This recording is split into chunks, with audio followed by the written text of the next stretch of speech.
Quando Jesus começa a falar para os discípulos a respeito dos últimos dias, é necessário mostrar para eles que é importante manter o foco naquilo que de fato é principal. O que é importante de fato que Jesus está colocando aqui. E ele começa dizendo que, por exemplo, a construção não é o mais importante. Para você e eu que somos filhos de Deus e seguimos a religião de Jesus em comunhão, como a Bíblia ensina, é talvez uma tentação a gente achar que a igreja é o templo, que a igreja é a construção, que a igreja é aquilo que está lá feito com paredes, mas não é. Isso não é o mais importante. Quando mostram para Jesus a construção, ele fala, isso aí vai cair, isso não é o principal. A construção principal é essa que é feita e firmada em cima de mim, e Jesus está falando dele também, que vou morrer, ou seja, vou ser destruído, mas ressuscitarei 3 dias depois. Ainda falando do fim, dos últimos dias, e ele esclarece, vai acontecer muita coisa ruim, fome, guerra, falsos profetas, mas foquem naquilo que é principal, mantenham suas vidas firmadas naquilo que é de fato importante.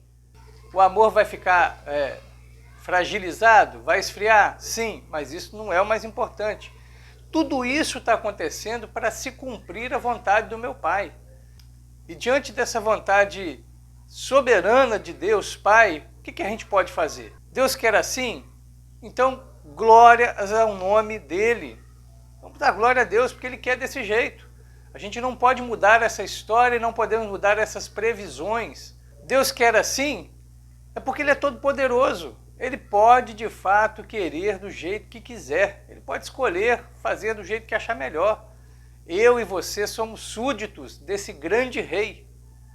E não temos escolha, não podemos determinar os rumos da história. Fiquem, de fato, firmes. Resistam. Não cedam, não tentem facilitar a própria vida cedendo aos caprichos desse mundo. Deus quer que as coisas sejam assim complicadas, guerras, doenças, perseguições, amor esfriando, mas vocês vão resistir e vão ganhar a vida eterna. Fiquem firmes e recebam o prêmio por isso. Deus quer assim. Você foque naquilo que é importante, em se manter fiel a Deus, e Ele não vai decepcionar você. No momento certo, Ele vai te dar o prêmio que Ele prometeu. A recompensa pela sua fidelidade, pela sua firmeza, pela sua perseverança nele. Esse é o caminho, essa é a forma, esse é o jeito que Deus quer que todos os povos ouçam do Evangelho. E isso vai acontecer não mediante um tempo de muita tranquilidade, paz. Não fique esperando você, crente, não fique esperando que todo mundo vai gostar de você, e que você tenha a vida tranquila, porque a promessa, o foco é ficar firme em Deus, porque a promessa são de dias muito difíceis. Depois que todos os povos ouvirem do Evangelho, virá o fim. Virá de forma inesperada, ninguém consegue programar e determinar isso. Mas só depois desses acontecimentos virá o fim.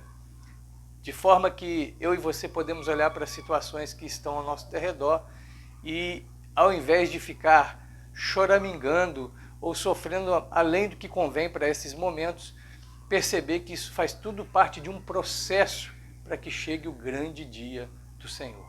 Lendo o texto de Mateus capítulo 24, você percebe que, apesar dos dias serem maus, ruins, complicados, Deus ainda alivia eles. Deus não deixa a coisa ficar totalmente ruim. Por quê? Por causa de você, por causa dos eleitos. Deus é muito bom, Deus é misericordioso. E se não fosse Ele aliviar, ou seja, dar uma peneirada nisso, não deixar a coisa um pouco mais leve, ninguém escaparia. Mas por causa de mim, por causa de você, os dias são maus, mas não são tão maus assim. E enquanto isso, vamos viver do jeito que Deus quer, produzindo o que Ele espera de nós, exercitando a nossa fé, exercitando a nossa comunhão com os irmãos, exercitando a nossa vida de bondade, apesar da perseguição e da fragilidade do nosso tempo. Enquanto isso, enquanto Deus vai cumprindo seus propósitos na história, mesmo aliviando um pouco aí as coisas por causa de mim e de você, então seja forte, seja corajoso, seja grato e seja constante, perseverante. Não desanime. Deus continua conduzindo a história do mundo, a sua história, a minha história.